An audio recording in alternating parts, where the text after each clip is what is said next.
Hello again everyone, Jessica with From Dream to Seed, and today is a super nice but super windy day in the garden and we have a lot of chores to get done. So I have my oldest son and my daughter helping me out today, and after that we're going to be taking you on a super quick tour slash update on our garden and what we're growing this year. So let's get started.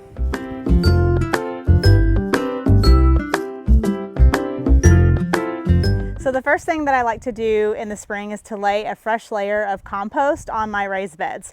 And I like to sift the compost before I lay it down. Now this isn't a necessary step for everyone. It depends on what you're composting with. So if you're using a lot of small material like cut grass or chopped up leaves, then you may not need to do this. But because I use a lot of plant material, I use a lot of straw, we use wood chips and things like that, I like to sift so I'm getting that nice really fine granuled compost to lay on my beds. So we're going to go ahead and sift through. I've got one finished pile here and one semi-finished pile here, and whatever gets sifted out will go back into the compost bins to continue to compost for the next round.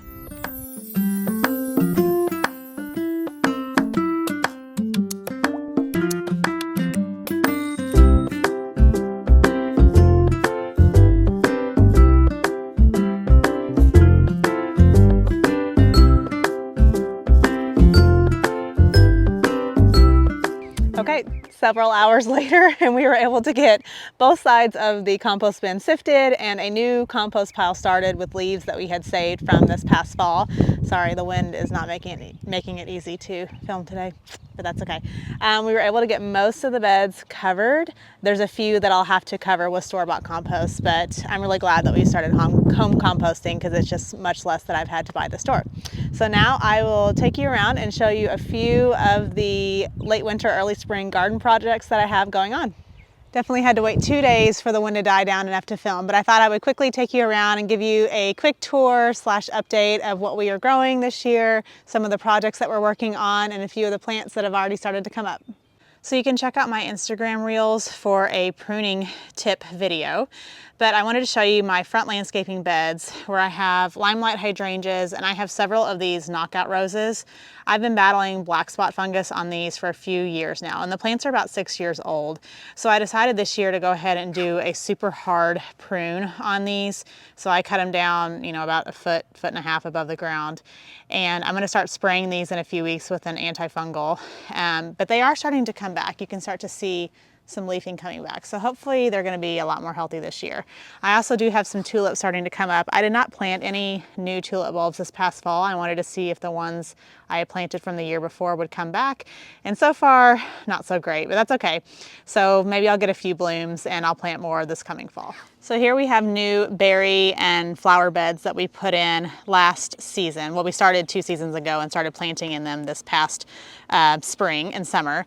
So we were able to put in these trellises this past fall. We were hoping we could get away with not cementing them into the ground so that we could move them, or if we ever moved and wanted to take them with us, we could do that. But unfortunately that's not going to be the case. As you can see, they're leaning, and I don't even have tension on this wire yet, which I'm going to need. So we're going to go back and dig out the soil and cement those into the ground. These are blackberries. I didn't have complete success with them coming up, so I have some replacement plants on the way that should be here in a few weeks, but they are starting to bud. So these are going to be the second season, so we should have some berries on them this year. I'm also currently in the process of installing emitter hoses and soaker hoses into these berry and flower beds. I'm going to do emitter hoses in the berry beds since the plants are more spread out, but I am going to switch to soaker hoses in my flower beds as these plants are a lot closer together. I'm hoping I can completely connect them together and they'll run, but I'm not sure of the water pressure between the emitter and the soaker hoses. So if the water pressure is not great or steady, I'll just cap the end of this and I'll just water them separately. But here is our flower bed. So I do have a few things coming up already. I just recently went through and pruned down all the old stems and foliage that were left from last season. I like to keep them up over the winter because it helps provide homes for beneficial insects. So I just went through and cut down, I had some hibiscus here that I cut down the stems on, but I have some English daisies, some sedum, some daffodils that are coming up. As you can see, we're also in the process of adding mulch, but we ran out. That's okay. But I should have some salvia and some hibiscus coming up. I do have a little bit of bee balm starting to come up, and here I'll have some butterfly butterfly flower coming up. I went through and pruned my climbing roses, and I'll be spraying those in a week or two. And hopefully we'll get some blooms this year. And I also planted about a dozen hibiscus bulbs this past fall, and I do have some starting to come up, so I'm really excited about that. And I'll also have some peonies and some columbine that's just barely starting to come up, and more hibiscus over here. And then I have more perennial plants growing indoors that I'll be adding to this space. And then we usually grow dahlias, or we will be growing dahlias back along this fence line. Here I have raspberry beds. So these are summer red raspberries. I have some black raspberries, and right through this section right here are fall raspberries that I recently just cut back down to the ground. We also, as I started to come out, I saw a little buddy on our bluebird house, so that's a good sight to see. So hopefully we'll have at least one, if not several, clutches of bluebirds this year. And these are great birds to have around your garden. They eat a lot of those pesky bugs that can eat your plants. So super, super fun for us to kind of watch, and also super beneficial to have bluebirds. And this kind of blank space right here will eventually be blueberries. I've had a lot of trouble getting the soil acidic enough to plant blueberries in. They really like a 4.5 to 5 pH. So I've been dumping tons of sulfur in this bed. Unfortunately, we just have a lot of alkaline soil. So I'm hoping to be able to get blueberries in maybe this season. I'm going to be doing a repeat soil testing in just a few weeks, but if not, I'll give it another year and see if I can get the soil more acidic. I have some of my potted berry plants here. So these two are blueberry plants, and then I have some strawberries. We actually pulled our strawberry beds about a year ago, but I went ahead and saved some in pots just because we like to kind of have fresh strawberries to snack on. I usually pull these blueberry plants up closer to the brick on my home, and that just kind of keeps them protected. When stuff is in pots like this, it is a lot more susceptible to freeze damage because it's not kind of deep in the ground. So I do protect them by pulling them closer to the house, but they're blooming away. And I'm hoping, like I said, that I can move these into the blueberry beds this year if I can get the soil acidic enough.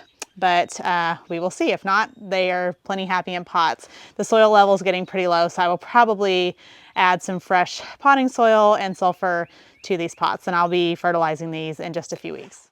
So I bought some ranunculus bulbs this past fall, and I'll be honest, I completely forgot I bought them, and they were in my garage, and I left them in there the entire winter. So I don't know if these ranunculus bulbs are going to do as well as they should. That's okay. I have more coming.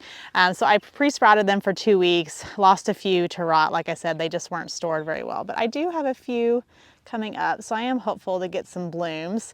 And right now I just have them under some hoops and agro fabric to kind of keep in that heat and protect them from the elements. So like I said, I don't know if I'm going to get great germination or sprouting, I guess I should say, out of these, but that's okay because I have a lot more bulbs coming to plant this spring.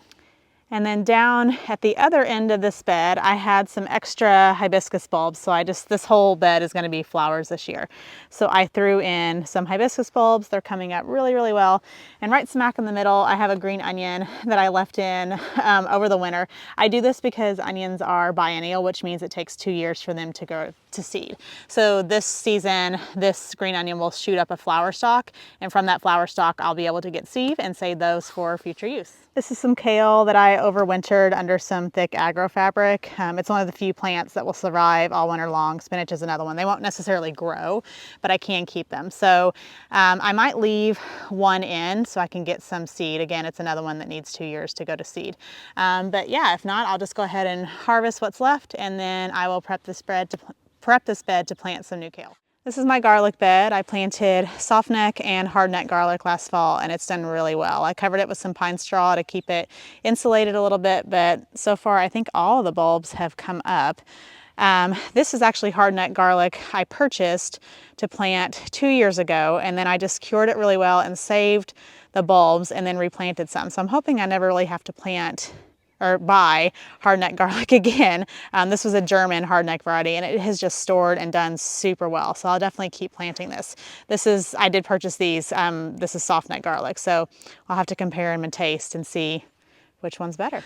So I just noticed something I really hate to see. I was like, oh, something's been munching on my garlic, and when I pulled back the straw, There's a huge hole right here, which means a rabbit is either currently making a nest or has laid baby rabbits. So I'm gonna have to dig down and see if there are animals or rabbits in there, then I'll just leave them be. But to be honest, we've had several nests happen in our garden and they tend to get abandoned because I have a dog. So I'm hoping I might just cover this garlic to keep the mother out so that we don't have young getting abandoned. But some of the downsides of having wildlife around you. And this is my winter sowing project. I have a video that I'll link below that you can take a look at. So I have several things planted, and so far a few things have started to come up. I don't know if you can see if it'll focus or not, but I do have some hibiscus coming up. No, sorry, lupine. Lupine coming up, and some rose campion coming up. The other ones are taking a little bit longer. Hopefully I'll get some good germination. But yeah, this was a fun new project for me to grow some perennial flowers. So we'll see how that goes. Thanks so much for watching. We appreciate it. Please subscribe and like and leave us any comments below if you have any questions, and we'll see you soon. Bye.